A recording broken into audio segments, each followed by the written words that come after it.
Today lesson is Unit 2 from History, Emergence of New Kingdoms in North India. Our learning objectives is to acquire knowledge about the kingdoms of Rajputs and their counterparts in North India, to access the contributions of Rajputs and Palas to Indian culture, to know about the early military expeditions of Arabs and Turks. Introduction. There are plenty of stories that speak of the valor and chivalry of Rajputs. Rajput states formed a collective entity that was called Rajputana. Chittoor was prominent and had become the rallying point for all Rajput clans. It was small compared to Malwa and Gujarat. Rajputs ruled over these states. In commemoration of the victory of Rana of Chittoor over Malwa, the Jayastamba, the Tower of Victory, was built in Chittoor. The Pratikaras and the Palas had established their powerful kingdoms in western India and in eastern India respectively. The decline of Pratikara kingdom led to the rise of Palas in Bengal and Chaugans in northwestern India. India's Islamic period might have begun in the immediate context of Arabs' conquest of Sindh rather than in AD 1200. But the resistance shown by the kings of Kannauj, especially of Yashovarman, and later by the Rajput chiefs and kings who held Kannauj and most of northern India until the 10th century, made it impossible. Origin of the Rajputs. The word Rajput is derived from the Sanskrit word Rajaputra, which means scion of the royal blood. After the death of Harsha in AD 647, various Rajput clans established kingdoms in different parts of northern and central India. Their three principal houses are the Surya Vanshi or the race of the sun, the Chandra Vanshi or the race of the moon, and the Agnikula or the race of the fire god. Among who claimed descent from solar and lunar lines, Chandelas of Bandalkhand were prominent. 36 royal Rajputs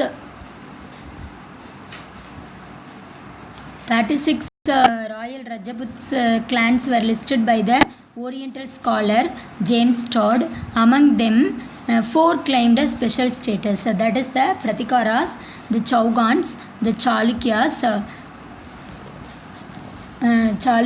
that is known as Cholankis, and the Paramaras of Pavas. All the 4 clans were the Agnikula origin. Okay, we will see about one by one. First one is Pratikaras. The Pratikaras are Gurjara Pratikaras, one of the 4 prominent clans of the Rajputs, ruled from Gurjaratra, that is in Jodhpur. In the 6th century, Harichandra laid the foundation of the Gurjara dynasty. Nagapata I was the first and prominent ruler of Pratikaras. In the 8th century, he ruled over Bhuj and Jodhpur and extended his dominion up to Gwalior. His attempt to control over Kannauj brought him into conflict with the Pala rule Dharmapala. Vatsaraja's successors Nagapata II and Rambhadra did not do anything impressively. Mihira Bhoja or Bhoja, son of Ramabhadra, within a few years of his accession, succeeded in consolidating the power of the Pratikaras. As a strong ruler, Bhoja was able to maintain peace in his kingdom. After Bhoja, the Pratikara empire continued its full glory of nearly a century. Having successfully resisted the Arabs, the Pratikaras turned their attention towards the east, and by the end of the millennium, they ruled over a large part of Rajasthan and Malwa. They also held Kannauj for some time. The Rajputs fought each other endlessly in the 11th and 12th centuries. Taking advantage of these internecine quarrels, many local kings succeeded in making themselves independent. Next one we will see about Palas. Gopala, who founded the Pala dynasty, did not have royal antecedents. He was elected by the people for his superior capabilities. During his reign from 750 to 770, Gopala laid the foundations for the future greatness of this dynasty in Bengal. Here we will see about Dharmapala. His son made the Pala kingdom a powerful force in northern Indian politics. He led a successful campaign against Kannauj. He was a great patron of Buddhism. He founded Vikramashila monastery, which became a great center of Buddhist learning. Dharmapala was succeeded by his son Devapala, who extended Pala control eastwards into Kamarupa, that is in Assam. Devapala was also a great patron of Buddhism. He gifted 5 villages of Buddhists. He also constructed many temples along with the monasteries in Magadha. According to the historian R.C. Majumdar said, the region of Dharmapala and Devapala constitute the most brilliant chapter in the history of Bengal. After Devapala, 5 rulers ruled the region insignificantly. The kingdom attained unprecedented glory. Next one, Mahipala I. Mahipala I was the most powerful ruler of the Pala dynasty. He is called the founder of the second Pala dynasty. The decline of Pratigaras gave the Palas an opportunity to take a leading role in North Indian affairs, but he could not extend his domain beyond Banaras because of aggressive campaigns of the Chola king from the south, Rajendra Chola. Mahipala restored the old glory of the Palas. He constructed and repaired a large number of religious buildings at Banaras, Sarnath and Nalanda. The Pala dynasty declined soon after the death of Mahipala and gave way to the Sena dynasty. Then the Chaugans. The Chaugans ruled between AD 956 and 1192 over the eastern parts of the present day, that is Rajasthan. They established their capital at Sakambari. This Rajput dynasty was founded by Simharaji, who was popularly known as the founder of the city of Ajmer. The Chaugans were the feudatories of the Pratigaras and staunchly stood by them to check the Arab invasions. The last of Chaugan kings, Prithviraj Chaugan, was considered the greatest of all Chaugan rulers.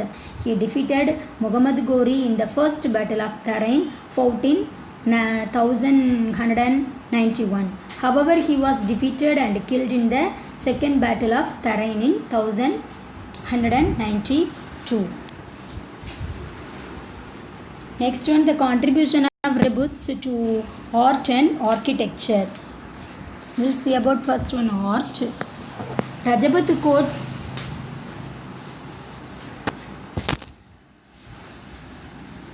Rajputs court were a center of culture, where literature, music, dance, paintings, fine arts and sculpture flourished.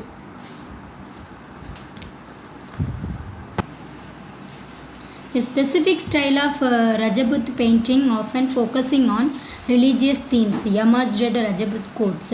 Their style of painting is called Rajasthani. The Rajasthani style of painting can be seen at Bikaner, Jodhpur, Mewar, Jaisalmer, all in Rajasthan.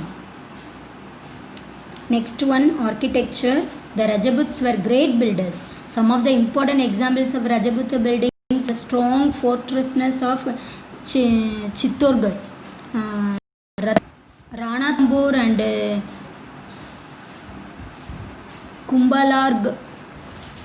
Kumbhalgarh, all in Rajasthan. Mandu, Gwalior, Chanderi and Asirgarh, these are all in Madhya Pradesh. The examples of domestic architecture of the Rajputs are the palaces of Mansingh at Gwalior, the buildings at Ambur and lake palaces at Udaipur. Many of the and palaces stand among the hills in forts or by the side of beautiful artificial lakes. The castle of Jodhpur in Rajasthan is perched upon a lofty rock overlooking the town. The temples the Rajputs rulers built have won the admiration of art critics. The temples in Khajuraho, the Sun Temple in Konark, the Dilwara Jain Temple constructed in Mount Abu and Gandhariya Temple at Madhya Pradesh are illustrious examples of their architecture. The Khajuraho in Bundelkhand has 30 temples. The shikaras of the Khajuraho temples are most elegant.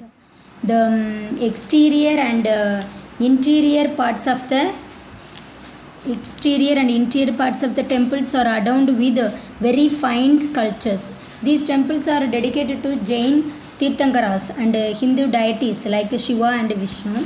There are 16 Hindu and Jain temples at Ocean, which is 32 miles away from Jodhpur.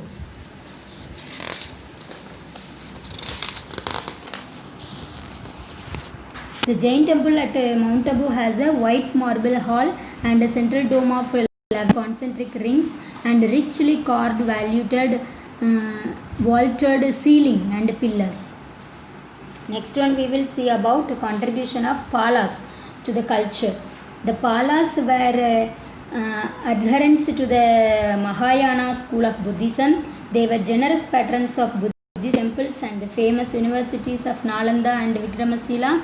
It was through their missionaries that Buddhism was established in Tibet. Under Pala patronage, a distinctive school of art arose called Pala art or Eastern Indian art.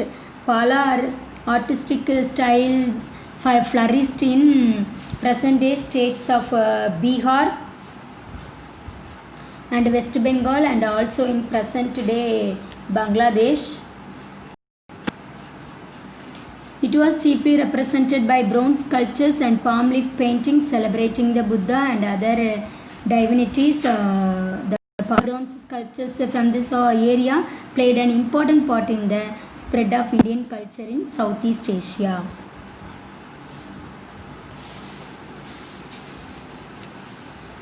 Advent of Islam. Islam as a religious faith originated at Mecca in Arabia. The founder of Islam was Prophet Muhammad.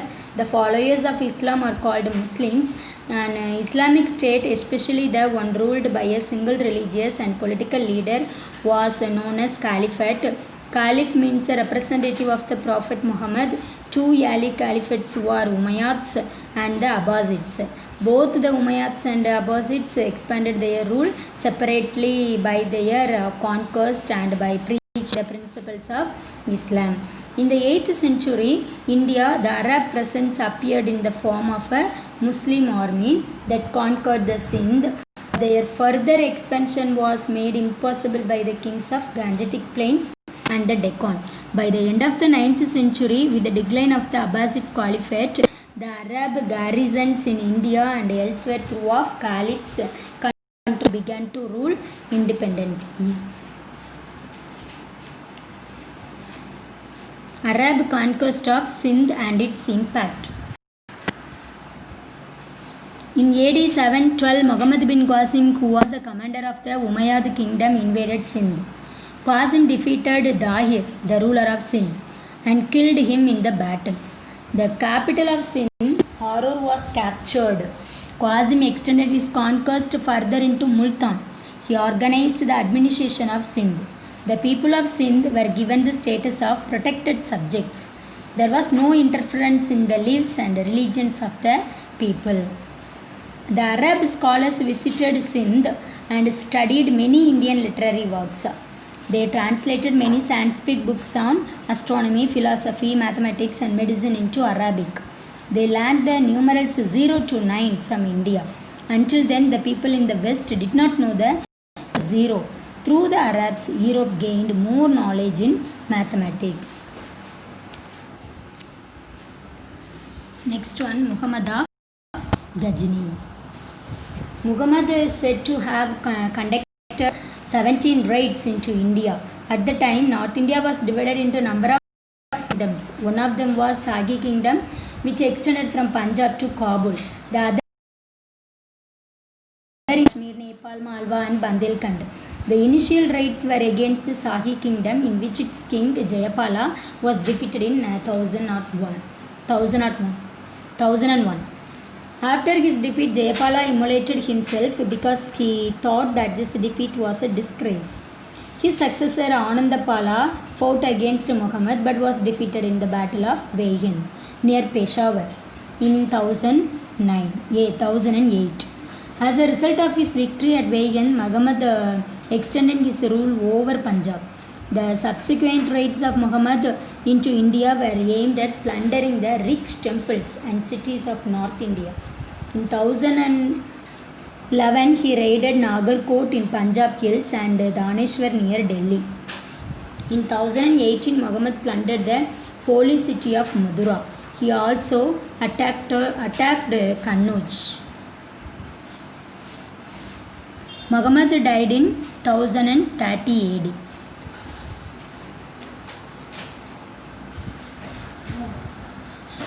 Muhammad of Ghori.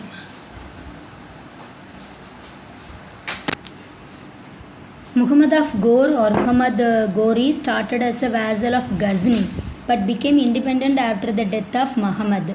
Taking advantage of the decline of the Ghaznavid Empire, Muhammad Ghori brought Ghazni under his control. Having made his position strong and secure at Ghazni, Muhammad turned his attention to India. Unlike Muhammad of Ghazni, he wanted to extend his empire by conquering India. In 1175, Muhammad captured Multan and occupied whole of it in his subsequent expeditions. In 1186, he attacked Punjab and captured it. Battle of Tarain. Realizing the grave situation in which they were caught, the Hindu princes of North India formed a confederacy under the command of Prithviraj Chauhan. Prithviraj rose to the occasion and defeated Muhammad in the Battle of Tarain near Delhi in 1191. This was called the First Battle of Tarain. To avenge this defeat, Muhammad made serious preparations and gathered a huge army. He arrived with his large force in Lahore via Peshawar and Multan. He sent a message to Prithviraj asking him to acknowledge his supremacy and become a Muslim. But Prithviraj rejected the proposal and prepared his army to resist the invader. Many Hindu kings and chieftains also joined him. In the ensuing Second Battle of Tarain in 1192, Muhammad thoroughly routed the army of Prithviraj, who was captured and killed. The Second Battle of Tarain was a major disaster for the Rajputs. Their political prestige suffered a serious setback.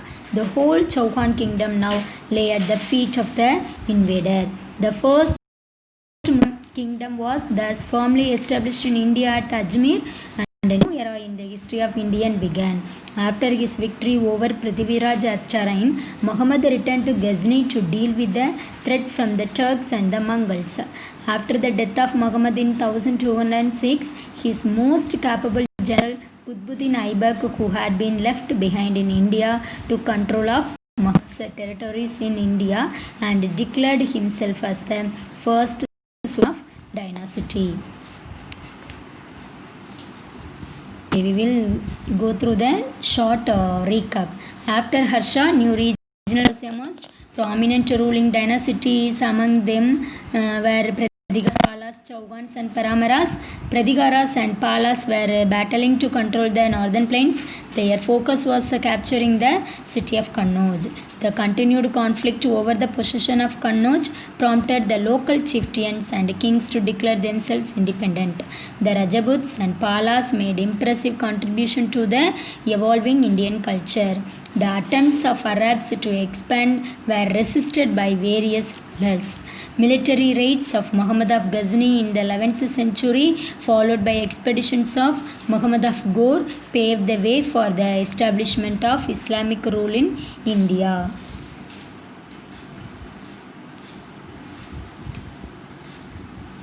Thank you, ma'am.